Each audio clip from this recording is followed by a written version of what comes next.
Good afternoon, Namibia, and welcome to our daily lunchtime show where we get to catch up on current events and headlines that are in the news.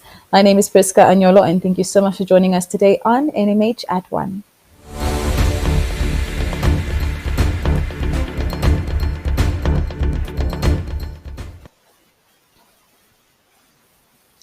Do stay tuned as we update you on all happenings across the country, including the arrival of the world's largest aircraft at Hosea Kutako International Airport today. The Antonov AVN AN-225 will deliver the first batch of mostly COVID-19 related medical supplies donated by Germany. Sticking to the COVID-19 topic for today. Quarantine numbers in Namibia remain high, with more than 4,000 people still accommodated in government-approved facilities by Monday. This excludes self-quarantine. A record of 4,540 were noted last Wednesday. Over the days up to Monday, both the new entries and the exits were within 3,000. Last Tuesday alone, 860 individuals entered these. Oshikoto region last Wednesday had more than 1,700 people in quarantine. Over the last 7-day cycle, this region accepted 964 people at quarantine facilities and discharged 857. The most discharged occurred in the border region of Maheke, where 1,150 individuals return home or continue with their journeys. Entries, however, also remained high at 883. Large movements of people were also experienced in the Kunene and Omusati regions. Close to 500 of the 607 individuals quarantined in the Erongo region were already under supervision for 12 days by Monday. Elsewhere, the quarantine stays are shorter. On Sunday, for example, in Kunene, all but 3 of a group of 260 people were discharged after a stay of 6 days. Data for the Zambezi region has not been updated since the 10th of June, which was 26 days prior to the last official announcement. Namibia's total number of first vaccinations by Monday numbered almost 126,000, still representing only 5% of the country's population. Nearly 27,000 people have already received a second vaccination.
And now we move on to our video news segment for today, and in our first story.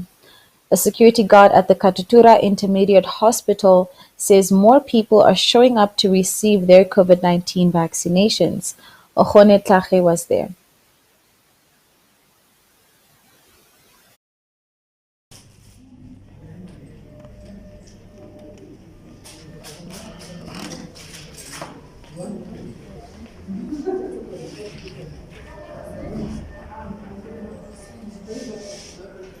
Tama, how are you? Good, good. So people have been coming again for the vaccinations. Yeah. Is it full? Yeah, it's full. Since they started, it's been getting very full now. It's much full. Nah? On how many people do you see? Maybe you think in a day? I think maybe 60. 50 a day? Yeah. But it doesn't look like there are 50 outside. But there are a lot. There are a lot. Some they went already. Oh, thank you, Tama.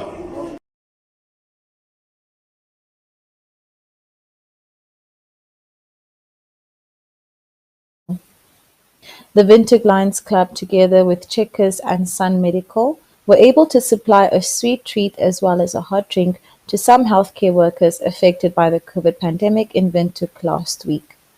Windhoek Lions Club also distributed posters to say thank you and to create awareness for the nurses, doctors, and all medical staff members affected by the current COVID crisis. This video is by Nina Victoria Ebner. We just want to say thank you on behalf of the Lions and Checkers for all the hard work and for all the perseverance and the courage that you guys have shown our community over the last weeks. So this is just to show our appreciation, say thank you, and I hope everybody can enjoy a little hot drink and a cake. We also want to create awareness in the public sector, just to say thank you, and that everybody, when they see a healthcare worker, just reaches out and gives a special gratitude to all of you. Thank you. Once we see this good gesture, this kindness, it just lifts us up to do more. And from my side, we think we are the feet in the hands of the Lord, but you are also the hands of the feet of the Lord. To lift everyone. Thank you so much. Thank you, sister.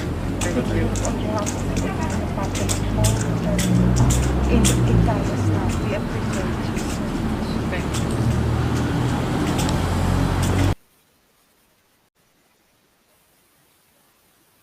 And now for our third and last video for today.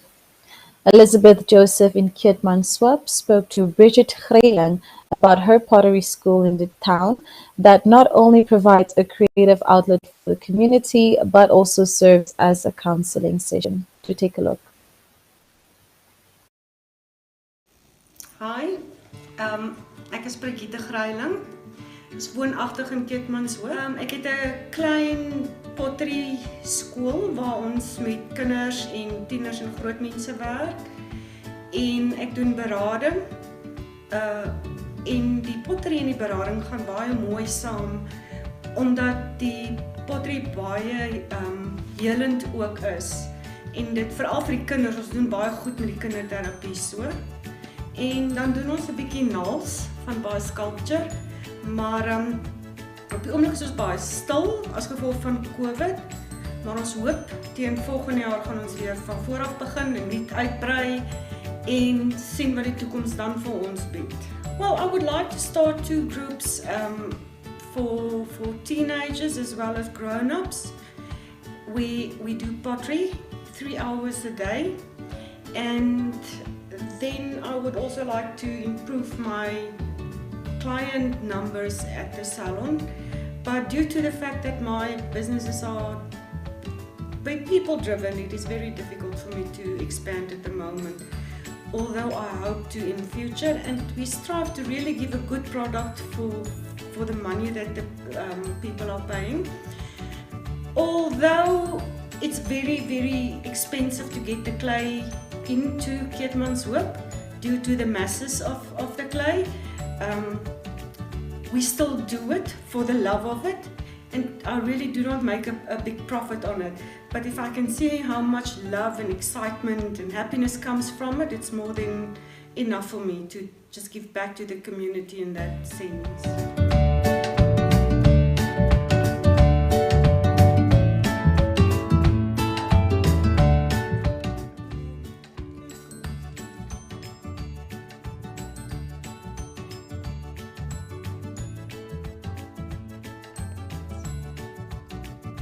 Okay. En as hy breek, is dit nie soos 'n tip wat hy vooraf breek nie. Hy breek hier. Hy lig net so goed op Okay. van jou naal af. En so ek is lief vir dit. Ek doen graag en dan sit ek bo oor dit mos nou net die gel. Hierso is waar ons studente goedjies doen. As jy so omgaan, sien jy daar 'n paar produkte sien wat hulle alreeds gedoen het. In Windhoek het ek by 'n pottery skool begin, so vir 6 maande, en toe trek ons hiernatoe. En toe moes ek maar so op my eie net aangaan en alles probeer uitfigure en uitwerk. Baie boeke, geweldig baie boeke gelees. Video's gekyk. Hierdie is my klein kind toe hy gebore is, toe ons sy handjies en voetjies ook afgeneem.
And now we take a look at the front pages of our Namibian newspaper dailies. We first take a look at the Namibian Sun, which examines the vacuums left by the deaths of 5 recognized traditional leaders to COVID-19 in just the last 5 weeks. Another result of some of these deaths could be that heated succession battles are stirred in communities where such conflicts have become commonplace. It also reports that state-sponsored funerals have cost the government more than $1 million Namibian dollars for just the months of June and July. Allgemeine Zeitung reports on today's arrival of the Antonov AN-225, the largest aircraft in the world with a wingspan of 8 meters, as it delivers a shipment of medical supplies from Germany. It is the first of 3 consignments of medical aid that Germany has donated amid the third wave of the coronavirus pandemic. Numerous high-ranking politicians and people will be present when the airplane arrives, including Germany's ambassador to Namibia, Herbert Beck, and EU ambassador Sinika Antila. Besides its story on the arrival of the gigantic Russian aircraft invented today, Republican also reports that any registered health practitioner who is found to be spreading wrong information regarding COVID-19, vaccines, or therapy can be charged for unprofessional conduct. The Health Professionals Council of Namibia has ruled that health professionals found guilty of such conduct can be punished according to the law. The front page of the Namibian once again has senior government officials implicated in shady dealings. It reports that a company owned by the Deputy Minister of Agriculture, Water and Land Reform, Anna Shiweda, and by the SWAPO Elders Council leader Mokwaita Shaningana allegedly received payment of more than $2 million Namibian dollars from the fish businessman James Hatukelipi. This money was meant to buy fish for drought relief. According to New Era, the growing number of COVID-19 infections have caused hospitals in numerous regions of the country to experience an acute shortage of medical oxygen. State hospitals in the Karas, Irongo, and Oshikoto are among many countrywide where the supply of oxygen does not meet the high demand, despite various efforts by the government and private sector.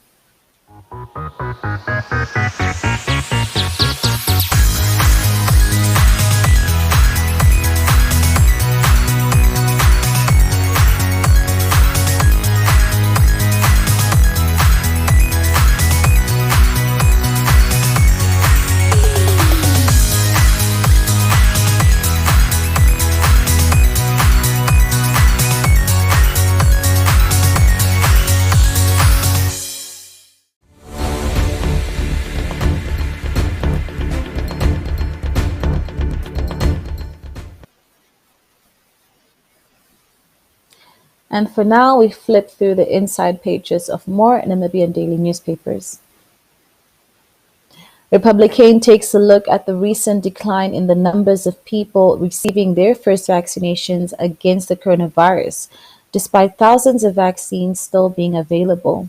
Especially the capital Windhoek has seen a drop in the weekly average number of first vaccinations. In sports news, Namibian Sun quotes a source naming Woody Jacobs and Ali Akan, as well as the current interim national team coach Bobby Samaria, among the candidates to have allegedly applied for the permanent Brave Warriors position. Samaria has been in the interim position for about 2 years and is considered a front-runner, provided the Namibian team does well at the COSAFA Cup tournament, where they started off by beating Senegal 2-1 yesterday. Allgemeine Zeitung reports that the number of wildlife-related crimes in Namibia declined slightly over the last year, according to the Ministry of the Environment. Poaching still remains a problem, with serious financial consequences worldwide, according to the annual report of the International Wildlife Crime Consortium. New Era reports that none of the selected 5 candidates interviewed for the vacant position of CEO of the National Fishing Corporation of Namibia have been found to have presented the preferred profile for the post. The Minister of Public Enterprises, Leon Schuster, announced yesterday that it will be in the best interest of Fishcorp to re-advertise its CEO position, which became vacant last year when Mike Gipunya was relinquished while standing trial in the fish rod corruption case. And finally, the Namibian reports that the psychiatrist Peter van der Westhuizen, who stands accused of raping a patient, is due to hear next month if his bid to be acquitted after the end of the prosecution's case in his trial has succeeded. Judge Eileen Rako will deliver her ruling on.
And with that, we have reached the end of today's show. Thank you so much for watching and supporting NMH